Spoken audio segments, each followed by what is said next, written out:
Hello, and welcome to Recent Activity, your new favorite entertainment review podcast that attempts to cover every film, every show, all at once. I am your co-host, Andrew Morgan. With me, as always, is a man who thinks he is so great because he has boats, Mr. Shane Beauregard. How are you, sir? I am doing well. I'm still on that gravy boat from Thanksgiving, if that's what you're referring to.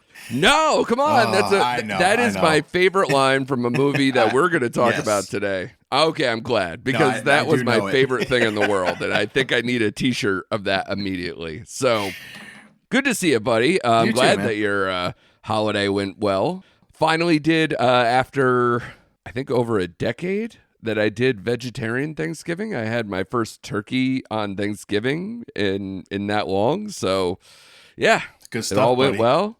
Yeah, dude. My dad makes a killer sausage stuffing.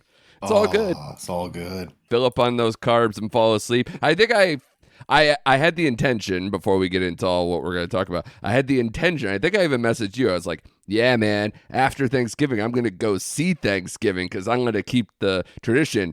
I opened the app, saw it was like nearly sold out, and I was like, I'll just see it maybe on the next showing. And in between that, I fell asleep, and I think I fell asleep for like 12 hours. There you go. I was that exhausted. I don't know if it was the turkey or whether it was just general exhaustion. I was just like, I'm out. And then I saw Thanksgiving the next day, because that is one of the movies that we are going to cover on this show today. We are going to do the Thanksgiving week winners and losers. We watched a lot of movies, a lot of streaming TV, put the time off to good use, at least, when we talk about the losers, maybe not so much, but definitely a lot more winners than losers. So this show will be, a lot of instructional stuff for like, you can watch this very soon or right now or what have you. And we will get right to it, Shane. I mean, I said to you back weeks ago, I was like, we were bored for months, and here comes the onslaught.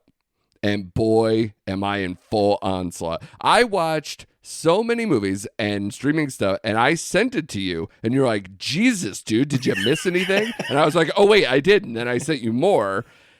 And still, Shane, somehow, I still feel behind the eight ball. And are you feeling the same way? Compared to what you just pulled off, yes, I do.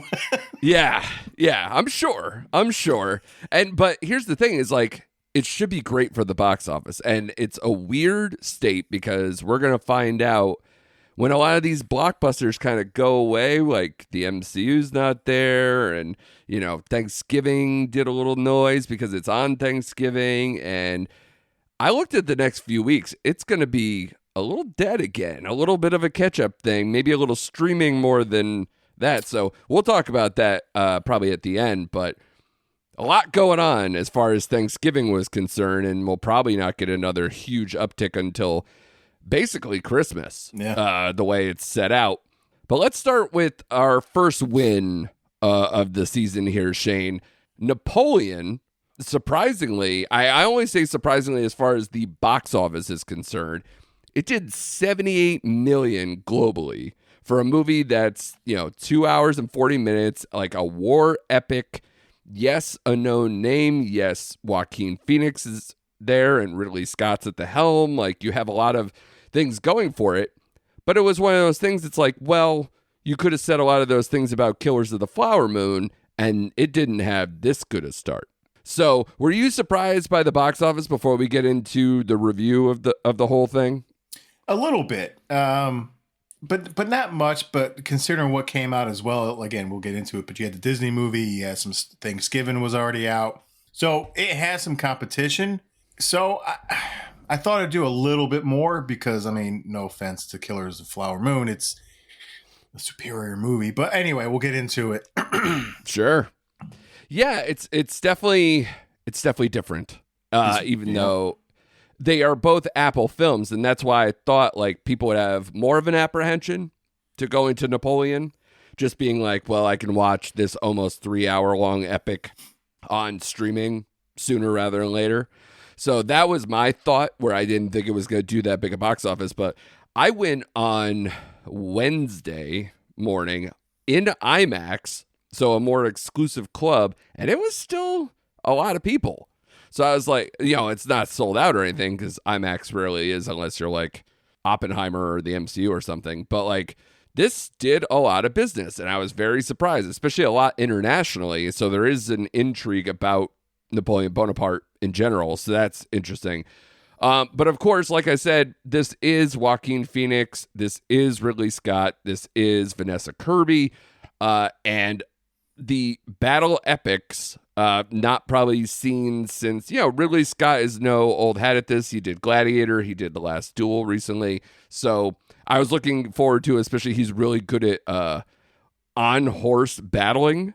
So I'm like, this will probably be right up his alley. And I don't think I was disappointed at all. There were like certain especially good battle scenes, but I think that's probably some of the best stuff in here. What did you like about Napoleon before we get too deep, I guess? Yeah, the runtime didn't bother me. I thought because the pacing was good. I don't think I looked down at my watch one time for 2 hour and 40-minute movie. But yeah, I was in an epic online shopping battle while I was doing it, so I realized that might color my impressions, but it's all still positive. So, but yeah, that was my only distraction for that whole period. But with Ridley Scott, I definitely think the highlights were the battle scenes. Everyone that they had on there was superb, and we'll get into which scenes. But I was blown away because again, that's his like bread and butter. So we know. That's his go-to. So, and it didn't let me down in that aspect. Character depth is where I had a little bit of issue with this movie. Because I walked in here wanting to love this movie. And for the most part, I really did enjoy this movie a lot. But maybe because I didn't brush up on my history going into this thing, I had a little issue trying to follow the democracy France had set up at that time with the First Council, Fifth Council, and whatever, Loyalist Party, and this and that and the other. I wanted a little more depth of what made him tick as an individual, and I thought they scratched the surface with the whole mom issues. He was socially awkward. And as someone who follows military epics and that kind of thing, I wanted a little bit more thought into like how he did his battle tactics, which they kind of do, but they kind of gloss over it a lot because it's already set up and the battle's already starting. Yeah, they already put it in motion versus seeing the chessboard beforehand. Yes. So I wanted just a little more of that because I remember leaving the theater. I'm like, man, I really enjoyed that, but I don't feel like I know enough about Napoleon the person, if that makes any kind of sense. Yeah, for sure. And honestly, so the rumor out there is that, well, it's not really a rumor. I think it's confirmed and it's going to happen. There is a 4-hour take of this movie, a 4-hour edit of this movie.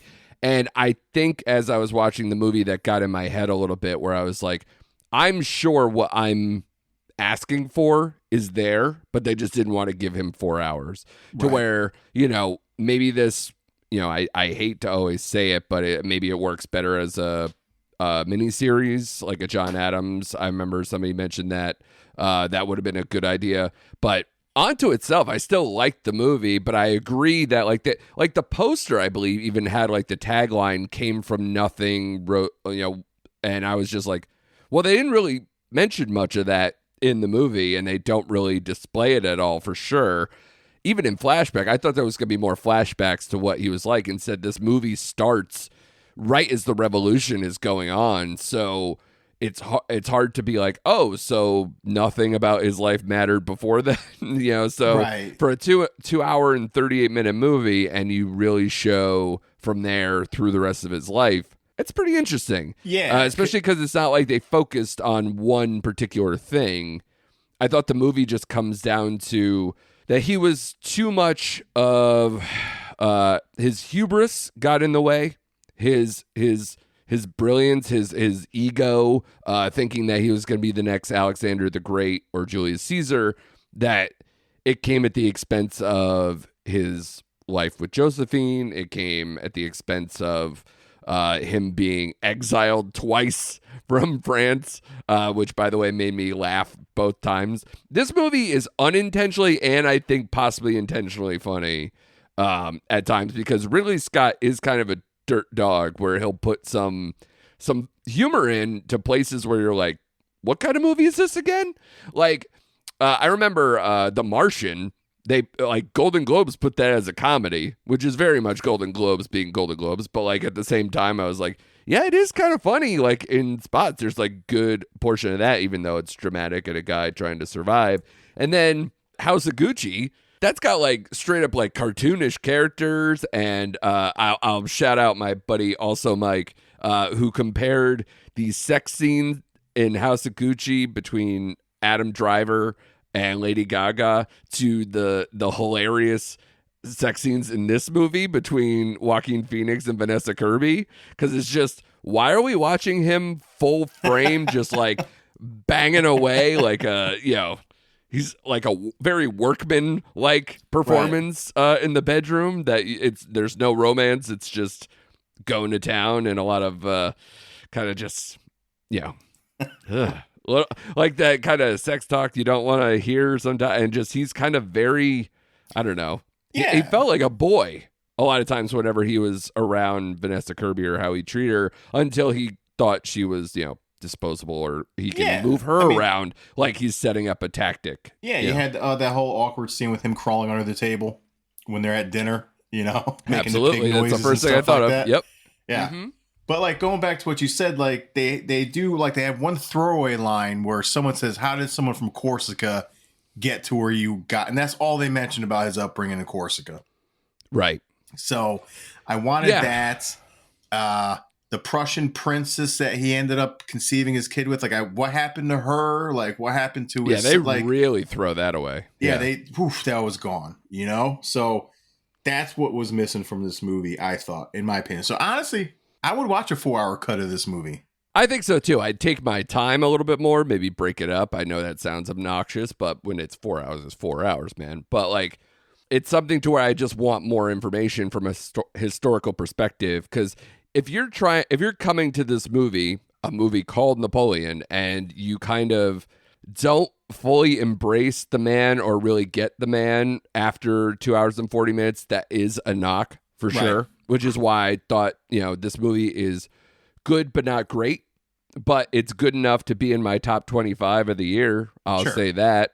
And I would say, like I said, the battle stuff, I felt bad again that like I felt like so many of the best stuff was in the trailer again, especially the tactic stuff, where like that ice battle that they great. Do. That's my favorite. It's the best thing. And it's like so much of the trailer that it's like, oh, I wish that didn't get spoiled. You couldn't tell me that it's not enough of a sell to be like, here's Napoleon, here's Joaquin Phoenix playing Napoleon, it's Ridley Scott, and get all these names and then just sell you on that. But, I wish they didn't do that. But as far as it's concerned, the unintentional comedy, especially early, that line that I read up front, you think you're so great because you have boats, just fucking drove me crazy. I was laughing so hard in the theater. And yeah, he's just arrogant. Like when he's about to be exiled and losing battles, and he's just like chilling, having breakfast, talking to kids, just being, oh man, this is so good. Whatever. It's just like, what is wrong with you? Like, he's like, lost like 4,500 men. No big deal. Thanks for the sausage. It's great. It's like, he's a weird dude. Yeah. Like, so if that's my takeaway, well, that's not going to make me go, woo, best picture, but it's going to, I'll enjoy myself for sure. And maybe I forgot a lot in history. Maybe, but I did forget a lot in history class, but I was shocked that they actually let him get exiled twice without killing him. Right? Yeah. Like the first time's enough. And then you come back, take over your army again, march on to Paris. And it's like, there he is. And he gets exiled again. I'm like, what happened to like taking his head and hanging him or whatever? I would have liked a little more explanation on their decision to exile him for the second time. Just a little bit. Yeah. Yeah. And I also found it interesting the way that last scene, like that's how you end a movie with Napoleon. It's like he died like my bird did when I was a teenager, where it was like he's just squawking and then just falls off his perch and just he's done. Yeah. I thought that was weird. That was weird. It was a weird visual.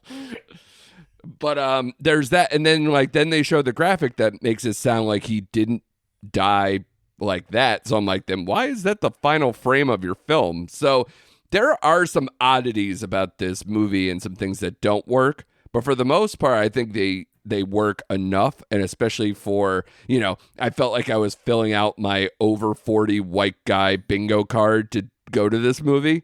I have to go to a historical epic, war epic general, a war general. So, but for all that said, I this movie is at least a 3.5, if not a 3.75 for me, because I enjoyed myself. We are right there. We are right there in lockstep. If I had to use the Andrew cheat code, I gave it a 3.75. Upon a second watch, could I get it up to a 4? Probably. Yeah. And like I said, I'm interested in that 4-hour cut. I don't know if I'd ever make time for it because that's insane. But, obviously with how much I watched already, why not? I've wasted my time with worse. But that is definitely a win during this Thanksgiving period. And we'll see. I'm curious to see if it does have legs for more box office before it'll go to Apple. But let's go to the first loss, Shane. I also did watch this early Thanksgiving before it was mealtime. Had to fit in a movie, Shane, because that's what we do. I went and took the kids to Wish. This is, of course, Disney's latest animated project. Tons of people on this voice cast. Ariana DeBose, Chris Pine, et cetera, et cetera. And, it's produced by and made by the people who did Frozen, so a lot of pedigree in terms of the animators itself and everything else. The animation, for the most part, was pretty darn good, and I would say, but the loss here is that the story is unmercifully thin. And, I think the biggest thing for me, and I'm sure you're with this on some level with musicals and or animated musical, like your Disney musicals. If you don't have a signature song, or if you think you have a signature song and you play it twice because you think you nailed it, like you have this emphasis point, and I feel nothing and I don't want to hear it a second time, you failed. You failed big time. So that happened with this film. I wasn't that into it. My kids were into it a little bit more. So I guess, hey, Disney, good for you. You got my 7 and 9-year-old to engage. But it's not like afterwards they're like, hey, we need to buy the star. Oh man, we were singing that song on the way out. No. So I think they were being kind enough. But we'll see if this is like, when it's on Disney Plus, do they want to watch this again, or is this going to be a repeat thing? I don't think so. Oof. Because the film, it's like I said, it's super simple, but to the point of like, what are we doing? And it drags. It's basically, you've seen the trailer, obviously, but for anybody who hasn't seen it, it's the a magical land run by a magician sorcerer at the head where you give him, it's actually very bleak, Shane. This is continuing the trend of like these Disney movies that are like existential crises for older people writing them. You give away your wish for your life at 18 and you give it to this guy to hold.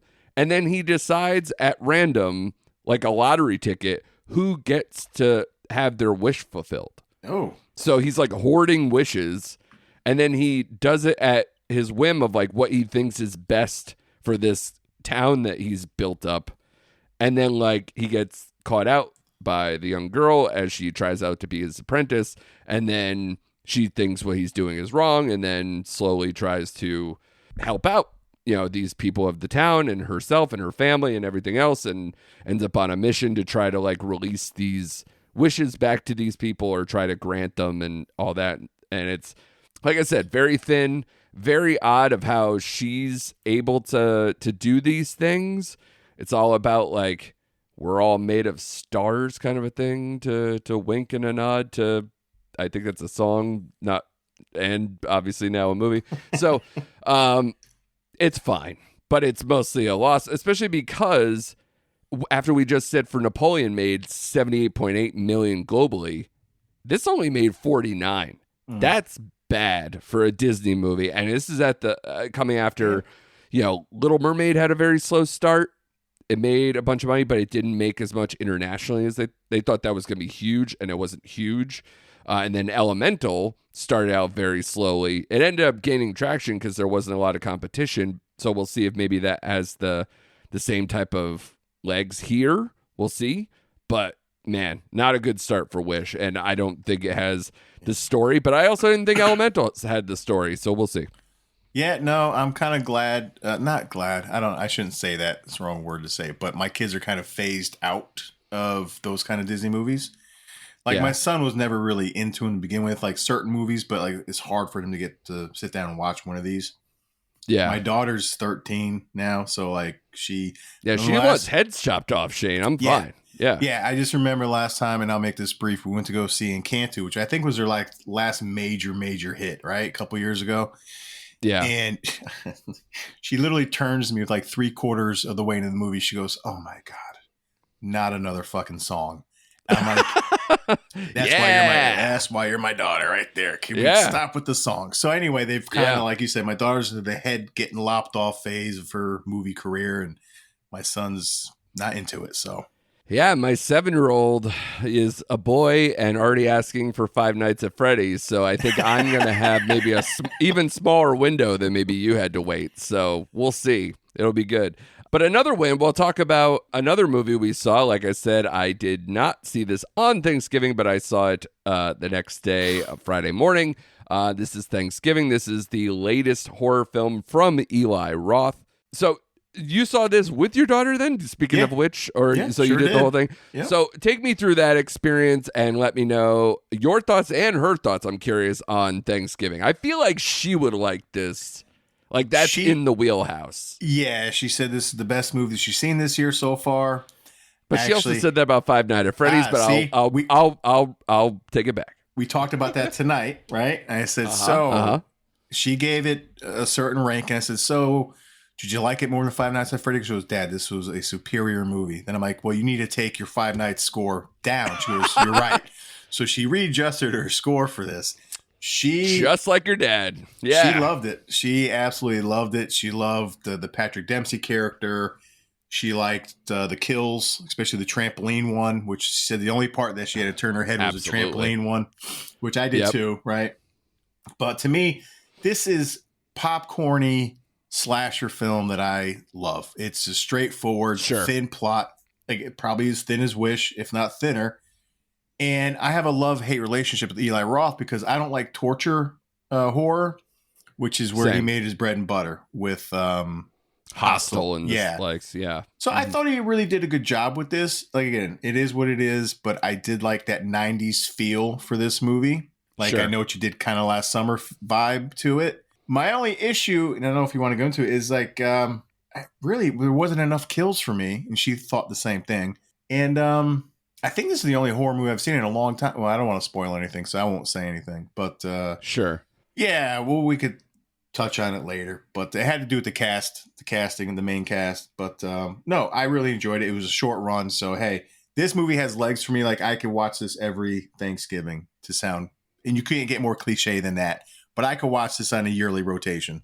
Yeah, and I think they will try desperately to also make sequels in succession too, whether we're going to see this next year or the year after. But it's interesting. I can see the influences up and down in this movie, on top of the fact that I think Roth kind of, in a way, wanted to make a more straight up studio movie in a sense. God. Like, it doesn't have a huge movie, but a huge budget in this movie. Especially when you consider the cast, there's a star, and a star is, not a huge mega star at the moment. So but he is a star, so I don't want to be rude to Patrick Dempsey. What I would say is you could see that he wanted to make as close to like a Scream or had like a Carpenter feel at times, but he also is influenced, and you and I are not crazy different in terms of our horror viewing. I'm sure you grew up watching all there was like a surplus, it seemed, when we were younger, that there was like all the holiday-ish movies, whether they were real holidays or not. Like there was an April Fool's Day horror movie. Yep.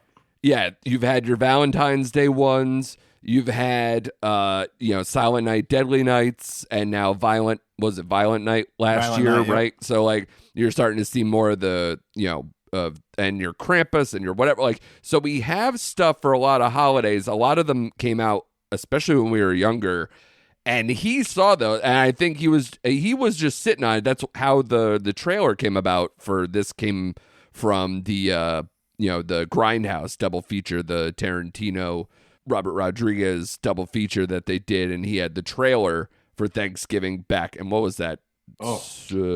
16 years ago? Yeah, about easily, yeah. Yeah, I think it was 07. So it took a long time for it to get moving, but I'm with you. I think it's straight up. Sometimes it feels a little low budget, a little too corny at times. But it's definitely the kills for when they were there are really good. I thought, as far as the teenage cast, I didn't think anyone popped. No. So that's going to be tough, especially if we're going to go forward with more. So that's interesting. And considering they have really only one, maybe I'll be kind and maybe say a second star in this movie, you had to know that they had to be some kind of involvement. So it gets a little obvious from the start. Mm-hmm. So those type of things were interesting. But yeah, man, the trampoline one, I thought they hit it great early when they had the waitress's face stuck to the freezer door and slowly tearing it off. Like, I thought that was great.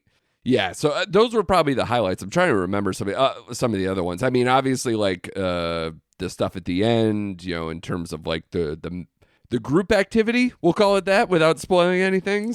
So like there were some good kills there. And honestly, there was one in particular where they prepare Thanksgiving dinner, so to speak, that really made me curl. Like, I was just like, wow, they're really making this linger. This is wow.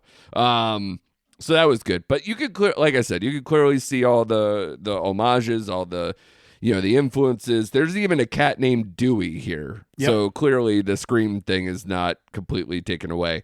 But yeah, I thought this was like right down the middle. It's a 3, it's a 3.25 if I'm cheating. And yeah, it's a continuation that I would be into because I think it struck the right amount of humor and a right amount of levity that I was just like, this is great on a holiday week.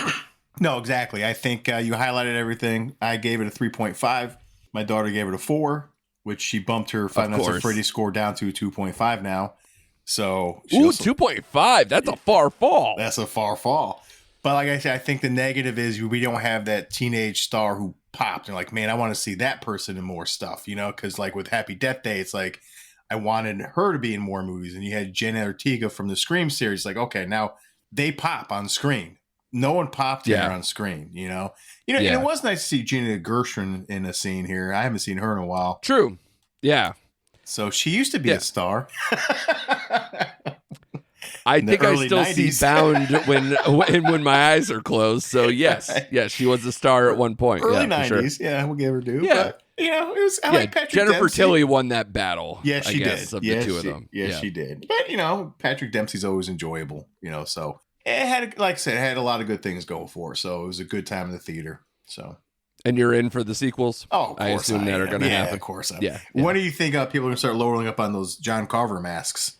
That's gonna be a Halloween thing next year, I'm sure. Especially because it's gonna lead into either the potential for the sequel or it'll lead into the holiday itself. Exactly, so sure. Right. Yeah. So wait for those bad boys. Yeah. So this movie made $29 million. I wonder if it's gonna lose a lot of steam because we are post Thanksgiving and we will be getting into the Christmas cycle of whether it'll still be watched.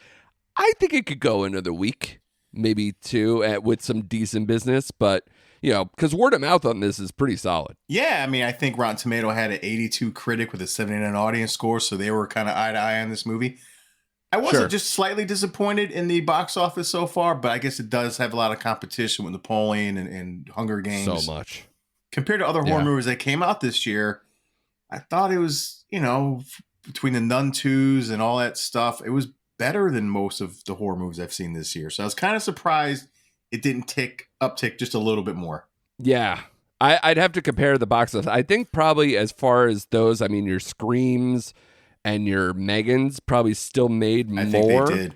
I'm curious to see. I think even Talk to Me might after, I think because that had like a platform thing, so I wouldn't compare like opening weekends, but I still think that did better, especially compared to its budget. So I'd be interested to see what those numbers will look side by side at the end of the day. Right. Because again, I could probably see Talk to Me getting a sequel too. Yeah. So we'll see. But speaking of box office, let's just show who's not winning in the loser section here. The Marvels box office. You bastard.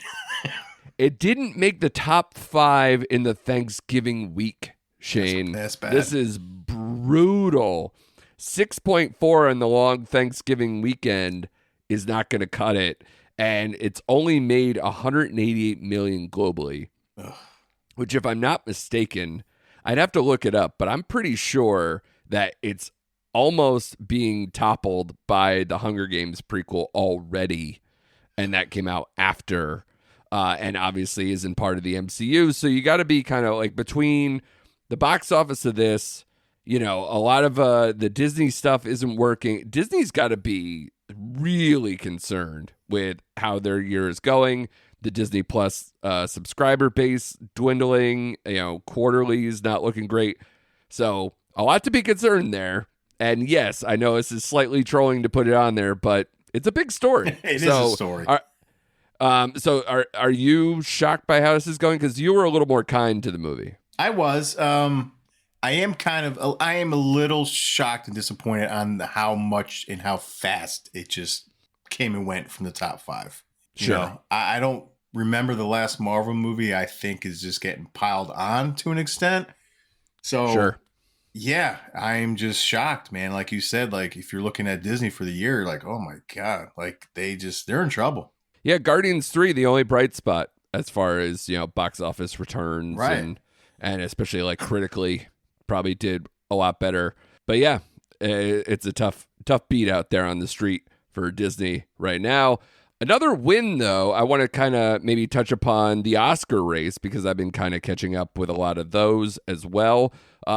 I saw The Holdovers, which we teased and talked about for weeks, it feels like. Yeah. Because it's been a platform release, again, the same. I think it went wide just on the 22nd. So this past week, like a lot of these other films, a lot of competition.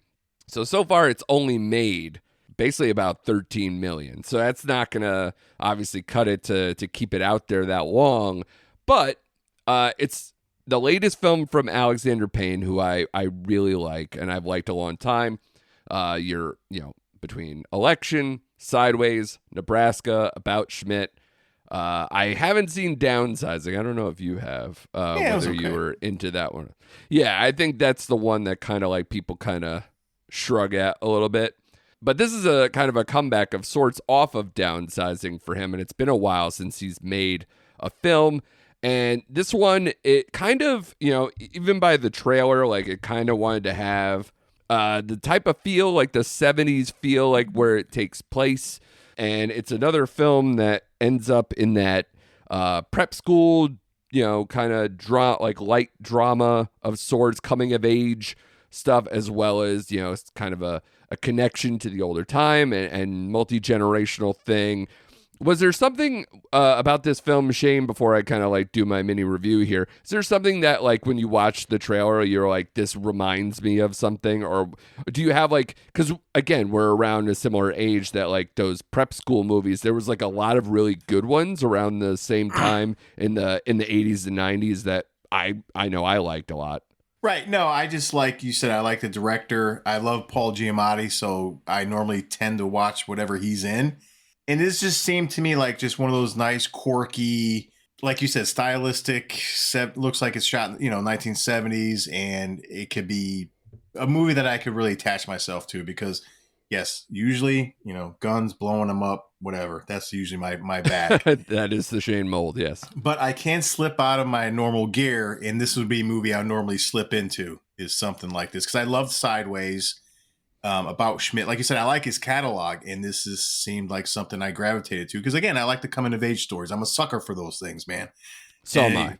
And especially if you put it around the holidays and you add Paul Giamatti to the mix, I'm like, all right, I'm ready to go. Let's do this. So I'm really looking forward to when I get my hands on this movie. Yeah, it's weird. I think in some ways, you always think your phone is listening to you or the television. It's something, you know, like everybody's listening in. I think there's a weird version of that because after I saw The Holdovers, HBO has been playing Good Will Hunting nonstop. And I think like that kind of comparison in some way with this film. But of course, they're kind of trying to, you know, show like the Hal Ashby, John Cassavetes 70s type films. Like I know people have mentioned like a Harold and Maude type of thing. That's obviously a very extreme version. It's not obviously that kind of dark comedy in a way. This movie, it's just, you know, it's the crowd pleaser the season needed.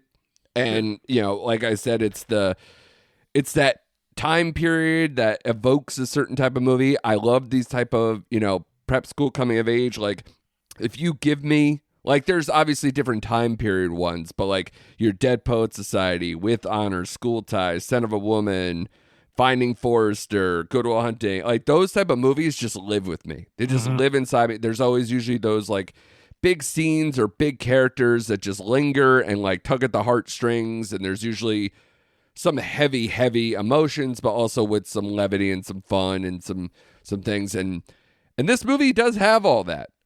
It's one of my favorite films of the year. It's probably a top 10 of the year film for me, but it's weird that I'm not speaking it in over glowing terms. I thought this was going to be like a sneaky number one for me. And that's why I think I was just like, because again, I'm such a sucker for these type of movies. So I want to see it again to really kind of like deep in, because I think it wasn't the exact tone I thought it was, or I think it was just a little too safe for what it is. Like it doesn't really just latch on and like really tug it, which is crazy because like Divine Joy Randolph's character is this woman who works at the school. She's like kind of the head of the kitchen staff, the cook in there, and she's held over just like these other kids. And Paul Giamatti, the professor character, are all held together over the Christmas break because they couldn't go home to their families, or they don't have a family to go home to, or any of those type of things. And her son went to the school and recently died in Vietnam. So like that's kind of like a very heavy storyline to go with. And there's other things that, you know, the main student here, his story has a little bit of a extra mental health stuff and some family drama as well. So there is a lot of that. And of course, I really liked the hang between the two of them and the evolution of their relationship and where it goes. And it kind of seems slightly obvious, but man, it doesn't matter. Especially because to me, I don't know about you, Shane, in a movie that has enough drama and enough kind of, you know, lessons learned and crowd-pleasing abilities, if you put a well-placed Cat Stevens song, I'm going to turn into a fucking baby. I'm going to turn into a goddamn puddle. So this movie is that. Okay. So good. to me, this is a 4-star film, you know, or 3.754, like around that area. It's like I said, it's a top 10 film for me. And it's another one that I can't wait for it to hit streaming because I would like to watch this again. And it's one of those movies that I think will do well around Oscar time because it is a repeatable movie. It's not a movie you have to sell to someone. It's something that a lot of people can enjoy. And it's also a holiday movie. So I could see a lot of people watching this as it gets closer to Christmas, and possibly would be an annual watch if you're into that kind of thing. And I think it deserves it. So that's a movie you're going to hear a lot about for the next couple months as we get into award season. I'll be interested to see. They think Divine Joy Randolph has the best chance of being nominated, only because the other fields are very crowded. But I wouldn't be shocked if we heard Giamatti or the young student that's at the helm here, at the lead, essentially, sort of here. Though he'd probably get put in Best Supporting. So that I think would be an interesting twist. And yeah, it's a great screenplay. Okay. It'll probably be up for Best Picture. So we'll hear a lot more. Kind of doing a little speed round because we're getting a little late in the game here in the episode. Another loss. I Saw Next Goal Wins. I'm not going to belabor this. This is Taika Waititi, a movie that has Michael Fassbender that we thought like, oh man, what a double feature. What a, you know, slam dunk back to back. You got two great directors that he's working. He hasn't worked in a long time. And yet you got The Killer and you got Next Goal Wins. This is going to be an awesome season for Michael Fassbender. No. He's not bad. His character just doesn't have any depth, or they try things. It doesn't make sense. This team, especially because you know how soccer goes, like if you have your Ted Lassos and they really do a good job of like individualizing people, really giving character depth, and really when they have to stir up these moments, they really individualize these people, and then it works in harmony as you get into the games and all these other things. I couldn't tell you more than like one, maybe two characters on the team, and there's a whole movie full of, like, they do a lot of individual I have nothing. I have nothing to add. And this story, I don't think, outside of like the quote underdog factor, is worth a lot to tell. Wow. So it's literally like you wouldn't learn a whole lot more than you watching the trailer. So or going to Wikipedia. And that, yeah, exactly. So I wonder if maybe they could have squeezed more juice if this isn't Taika Waititi, done by a guy who, is a very busy man who is better suited at maybe different stuff, and it definitely hasn't done a sports movie to my knowledge. But yeah, this didn't work for me at all. This is at best a 2.5. I was messaging you while I was in the theater going, you sure were. I'm like halfway through, and if I was home, I would just turn it off. But I was like, I'm sticking with it because I'm in the theater and I paid money. But yeah, nobody was there. It only made $5.7 million. It'll probably have maybe a small life on, because this I think is also a Fox film, so it'll probably end up on Hulu very soon. People will watch it, but they'll instantly forget it because it's not worth it. So, sorry, Taika. I'm a fan, but not a fan of this one. So that's a skip. That's a loser for the week for me. Let's get into a quick little streaming TV stuff. Shane, we'll give our wins on those ones. We both watched A Murder at the End of the World, and you also watched Monarch, the latest Godzilla project on Apple TV Plus. Why don't you start with that and give your superlatives on that one? Yeah, that was the biggest win for me. That made my pants explode. Like, I love Monarch, dude. Like, I'm sorry. Like, anything set in the Godzilla universe, like, I am a unabashed fan because I grew up on those 1950s and 60s Godzilla films. Love it all. So this show picks up after, like, what do they call it? G-Day, Godzilla, when he shows up in San Francisco. So that's kind of where the movie or the show starts, right? But I am digging the story so far, going back and forth between the 1950s when Monarch started and currently their current situation right now, trying to find the professor, or I don't know what you call him, who disappeared, right? Yeah. I love Kurt Russell, and was it Wyatt Russell? Is that his name? Wyatt Russell, yeah. His son, yeah. I like both those. I'm just liking the richness and extra layers of story they're adding to this universe. And I will say, like, yeah, some of the CGI stuff is janky because, I mean, you're dealing with, CGI monsters on a grand scale. You know what I mean? So sure. Being TV produced, like, I laughed when they showed John Goodman running through the forest in the first scene of the show. I'm like, that looks way out of place. You know what I mean? Sure. Yeah. But for a TV show, it works for me. And I like seeing the other Titans where they're at. So, man, this is meat and potatoes for me. I could eat this all day long. Like, I'm already looking forward to Godzilla and Kong next year.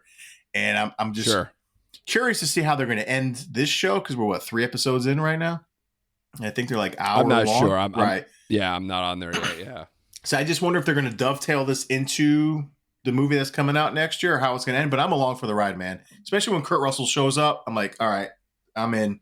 Some of the human characters, which is an issue with all their movies, they don't give it a lot of depth to, or you just don't care about. And that's where I'm struggling right now, is like the brother sister dynamic that's going on in this. I'm like, do I really care about either one of those right now? So other than that, though, give me Titans, give me Godzilla, Kurt Russell, Wyatt Russell. I'm in. Yeah, that was the knock I've heard on some other podcaster reviews that I've seen, where they said the multiple timeline stuff does get a little muddy at times, or a little bit of like, do we care enough, or is there too much of it? between the back and forth. So I'm glad that you're enjoying it, because if you're past that, then yeah, that's got to be a home run for you then, because that's really the only criticism I've kind of seen against that. So that's awesome, man. I'll probably end up catching up with that. How many episodes they going with that? I think there's 8. I think there's 8. So they're already through 3. All right. So by the time we get to like Christmas break time, I'll probably be able to like binge it and kind of get through it. So that's probably a good one to do for that. So that's great, man. And Murder at the End of the World on Hulu. We're both watching this, but you are an episode behind. I'm through the 3rd. It's a very intriguing story. It's again, with the talking about timeline shifting and going back and forth. I'm interested to know where they're going exactly with those flashbacks, because basically the way this is, it's kind of like this huge tech mogul assembles these like kind of world beater kind of like people from all walks of life, to come to his house to kind of come for a summit, essentially, of trying to bat around ideas, get all these brilliant people in a room to try to solve issues, to see what he's working on, to add more to it. And then, of course, there is a murder, or at least a death that is suspected, potentially a murder, that they have to investigate, or at least they're trying to stop the investigation while someone is investigating it. And the relationship between the deceased and the best friend, former lover scenario here, who she's a writer and a kind of like a I don't know what you would say. If she's like an amateur sleuth, they kind of like call her like a modern Sherlock Holmes, essentially, or Gen Z Sherlock Holmes, or whatever they said. This is what's her name? Anna Corrin? What is that it? Who's from The Crown? The Crown. So she plays Princess Diana in The Crown, if you never see her in there.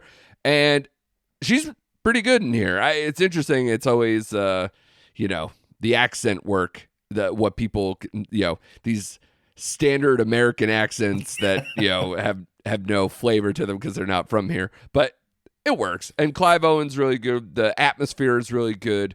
I like the freaky mask stuff that came out in the beginning. There's a lot of really good tension in the show. I'm really in. What do you think about it so far? Yeah, no, I'm in. I love Clive Owen, so usually I'm drawn to actors, and I haven't seen him in a vehicle in quite some time. I didn't recognize. I can't remember the last one. Yeah, I didn't recognize the lead actress because I never watched The Crown, but she's really good on screen. Me neither. And it's Emma Corrin, by the way. Sorry. Yeah. Maybe because it's set in the meeting is in Iceland, but it definitely, and the lead character, she kind of gave me Girl to Dragon Tattoo vibes. There's a little bit of that because it's the hacking stuff. Yeah, and, you're in the ice. Of where are they? Greenland, Iceland. Okay. Yep. So right now, I like this. I like the writing of the show. I like the different characters right now. I'm liking how they're developing the story as we go along. So atmospherically, like you said, it's a home run for me. So yeah, I'm in, man. Yeah. So I'm keeping up with those. I also watched the first episode of Fargo. I enjoyed that because I've told you before on this podcast, to your face, I've not watched one episode of Fargo. Oh. So it's weird for me to start. I think this is season 5. So I was really into the fact that it's Juno Temple and John Hamm, that I was just like, this seems cool. And it's from what I understand, it's a little more closer to the Coen brother-esque roots this time, says some of the marketing that's out there and everything else. And I agree, at least so far. It's kind of fun. And right at the, Temple's this kind of, as you've seen probably with some of the marketing, that, she's not who she says she is. She's like this kind of like suburban housewife who has a past life that's catching up with her, and we'll see where it goes from there. But the first episode is already explosive with a lot of, that Coen brothers kind of extreme action, like blood and gore, like nothing held back in terms of, the crime violence stuff. So, but with a, kind of a, like I said, a levity and a humor and all that kind of runs through that old movie, plus now assuming with this season. So I'm interested in how that goes going forward. So it'll be nice to have a few shows now all locking in before I think True Detective is going to be in the beginning of the new year. So that's right up my alley with those. Is there any other shows that you're kind of like peeking in on, or anything that you haven't gotten to that you want to? Nope. I'll start Fargo, but the only show I think now between Christmas that I'm looking forward to is Reacher season 2 that gets dropped. Oh, is mid-December. Yeah, it's the which we touched upon I think last week with that. Absolutely, yeah. I think that's like December 17th or 16th, or whatever, somewhere in that range. So yeah, definitely looking forward to that too. As far as streaming movies, though, we've caught a few. I can definitely say I will go to The Lost first because we were just doing The Win. So I will say if you're in the Christmas spirit and want to check out some of these streaming Christmas movies, don't start with Best Christmas Ever. It is trash, complete trash, unwatchable trash. It has, I don't even know, story is a word. There's just, it's so thin. It's so stupid.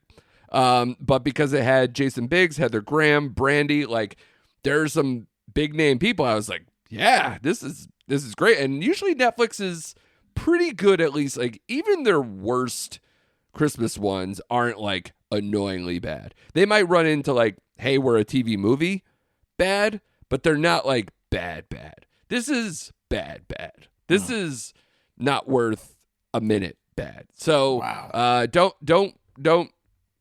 see the big names and get lost in that one. So you can skip that one. But there are a bunch of really good non-Christmas streaming options out right now. I just watched, I believe, was it yesterday or the day before, the Caine Mutiny Court Martial on Paramount Plus. This is exactly what it sounds like. It's a court martial trial. It's literally just all trial. So you're not going to get flash. You're not going to get any kind of like, big military stuff, even though this is a Navy mutiny court-martial trial. You're not getting any flashbacks to anything. You're not getting any picture. It's all trial. So if you're not into trial stuff, don't bother. But this one, it's interesting. It starts out very much where you're like, wow, this is slow. Like they're really methodical. They're going to go over every little detail. This is William Friedkin, by the way. It's his last film before he passed away, him of The Exorcist, a legendary director. I was engrossed with this. The more like the layers kind of like, unraveled themselves and showed, basically they're trying to prove that a mutiny was justified on the admiral or captain of this particular vessel, this minesweeper kind of vessel, where they got caught in a tornado storm, and his next executive officer removed him from leading the ship, and they go into all the different details of how this came about. Kiefer Sutherland is the person who was removed. So if you're into Kiefer Sutherland, he's probably the biggest name. Also, your boy from the John Wick series, who was the front desk man at the Continental. What is it? Lance Reddick, right? Lance Reddick, right? I'm getting that right? Okay. He is the leader of the proceedings of this. He's like kind of the judge or the lead on the jury of peers that is there for the court martial. So there are some names, and it's like I said, it's not flashy, but if you're really into like law and you're also into like dissecting people and what becomes relevant when you're basically starting a mutiny, you'll be into it. And it's not long. It's like an hour and 40 minutes, and it's really solid, and it's probably a top 25 film of the year for me. Oh. Which, by the way, my top 25 is getting hairy. Like, it is so hard to rip some of these off. Like, I knocked off things I truly like out of the top 25 recently. I finally knocked off Barbie. Sorry, everybody. I knocked off Megan. I knocked off a bunch of stuff. Bitch. I know. There's a bunch of good I like these movies, and yet they're not filling out the space. So that's how much I think of this movie. So that's a high recommendation for me. I also will just say in general, Netflix, Check out my reviews on what's on Netflix.com because I have a bunch of positive reviews in the last few weeks. In the last 2 weeks, I had Rustin, starring Coleman Domingo, about the civil rights leader who along with Martin Luther King, did the March on Washington and organized that while essentially he was being railroaded by his own people, the NAACP, amongst others, who didn't want him to do this, didn't want him to work with Martin Luther King because he's not only can be abrasive and outspoken, but he's also a homosexual on top of it. So he had a lot that he had to fight to get to do what's right and do it the right way. And obviously we know how the history turned out on that and how successful that was. So it's interesting. It's like a biopic, but it's more of like an event coming together and the trials and tribulations of that, but centered around him. And he is really great in it. So that movie's an excellent pick if you're into those type of things. Leo, the animated film done by Happy Madison and starring Adam Sandler, Bill Burr, and a bunch of other of Sandler's boys, as we know, though, like your Rob Schneiders, your Nick Swardson, Kevin James, all those people are all involved. I think the shocking part about Leo was not only that it was good, but it also is like heartwarming and has like a real message. I thought it was going to be a lot of kind of like how Sandler's comedies have been going, where it's like just a lot of vibes and immature humor and whatever, which, sometimes you're in the mood for, you like, whatever. This one actually tried with a lot of things. And the only thing is I'd go, it's tough to pinpoint what the age group is for this because it's centered around I believe a fifth grade classroom where they're the pets in the fifth grade classroom, and he ends up helping these kids with their problems. And it's like, wow, that it goes in depth with like kids' problems at that age and the anxiety and all these fears. Like, it's like, am I watching Inside Out or am I watching an Adam Sandler movie? It's kind of interesting that it's kind of both. So it's a solid pick. I mean, both those movies are not top 25 of the year, but they're still quite good, in that kind of 3.25 to 3.5 range for both of those. And then I'll be covering May, December this week, which is Todd Haynes' new movie with Julianne Moore and Natalie Portman.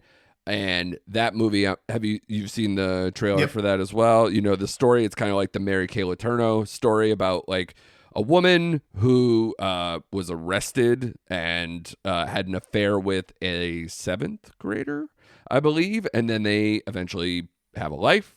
They're married. They have kids. They live in suburbia, in Savannah, Georgia, I believe. And, it's about Natalie Portman is going to play her in a movie and she's shadowing her and getting into the life. And it's one of those, they literally call it in the one of the reviews that they put in the marketing, they call it a booby trap of a movie where it's like, how am I like acting any positivity towards a woman who essentially is a, child rapist or like however you want to like put it, child molester. So it's an interesting way of approaching it, but I will tell you, this is also one of my favorite movies of the year. Oh, okay. It's an impressive movie. So it's one of those, like, you're not going to run out to tell it's hard to run out and be like, go see this movie about, this woman who seduced a seventh grader and got married and started a life and they're going to make a movie about her. It's like, all right, dude, not here. Can we talk about this somewhere in private? Maybe. I don't know what to, but it is one of those movies. Once you're in it, it's very hypnotic. It's very well done. And my review for that in full will come out on Friday. So Netflix, we're getting down to the end of the nitty gritty. Maestro is going to come out. The new Bradley Cooper movie. You got Rebel Moon, the new Zack Snyder. You got a bunch of other films towards the end of the year that look very interesting. The new Sam Esmail. So keep an eye on Netflix because they're just going to keep pounding you every single week until we get into the new year. So, and then you also watch Kandahar, which is again more up your alley, a film that was in theaters that is now on Hulu, starring one of your guys, our guy from Plane, which I can't believe is still from this year, by the way, Gerard Butler. So it does seem like Plane came out 5 years ago, Uh, Yeah. know, and it But was you said that this film felt a little redundant, maybe with like, because we love the Covenant so much, and you said it had like some echoes of that, right? yeah. It's one of those movies that just kind of fell into a trap of like has a lot of similar overtones of a better movie that came out that same year. I think I mentioned like Volcano and Dante's Peak, coming out the same year.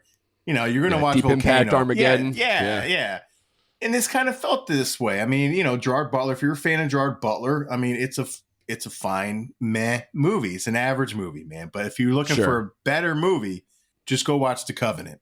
Right. Is all I'll say. But it's like you mentioned, and I categorize this as a harmless movie that is on Hulu right now. So no need to like really go into depth about it. He's a CIA operative, just, and his translator flee from special force in Afghanistan after exposing a covert mission.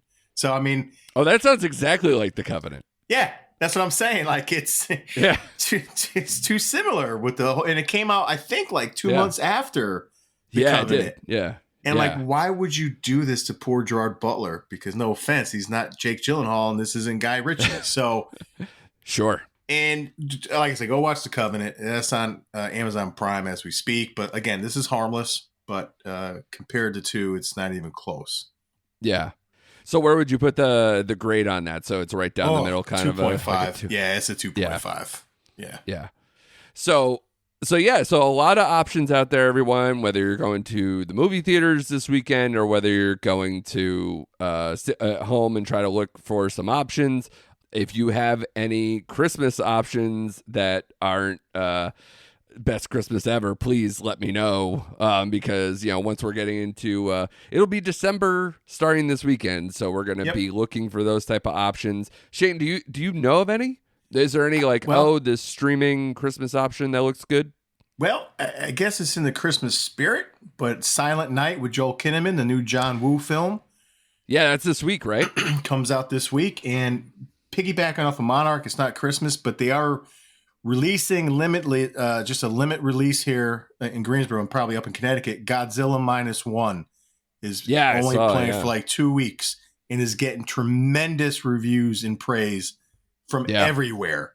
So those are the 2 on my radar. But Silent Night has that obviously Christmas vibe to it. So if you're looking for a violent Christmas movie, and if you like John Woo, this is up my alley. Yeah. The trailer looked interesting, so we'll see. I mean, Violent Night I thought was a little bit disappointing last year, but this one looks like they just kind of, I don't want to say shoehorn the Christmas part in here, but it kind of feels that. Yeah, it looks a little like that. So we'll see how much actually matters with that. But yeah, it's an interesting, like I told you, an interesting couple of weeks here that I there's, like I said, some streaming options. Like you're going to have May December come out on Netflix on Friday. And then some of the ones we went over, and then maybe some will be coming to streaming sooner rather than later. And of course, like I said, if you want to see something that evokes Christmas, is a solid movie, go see The Holdovers in theaters while it lasted. Shane tried and it got ripped from him, so he couldn't even go see it because it didn't last that long down in Hollywood South there. So see it while you can if it is around here. We both tried, I think, to see Saltburn, and we're unsuccessful in terms of the schedule. So maybe we'll check that out this week and maybe cover that for next week amongst the other options you were kind of laying out there. And then we'll keep checking in on Monarch, Murder at the End of the World, and whatever streaming TV and movie options that are going to come out soon enough. Great job by you, Shane. A lot of winners and losers, a lot of things we covered. So I hope you guys love this hour-long, power-packed episode that we had. And yeah, do all the right things. Like I say, give us the 5-star review, tell a friend, subscribe, do all the nice things for us. Especially, it's the giving season, right? This is what people are supposed to do, right? Yeah, I believe Shane said he had a couple of new subscribers, so hello to you guys out there. I appreciate everybody going back. I've seen some people going back and listen to some old episodes as well as catching up with us, so thank you for doing that. Hope everybody had a good Thanksgiving and is looking forward to the rest of the holiday season, and we'll see you next week for more Recent Activity.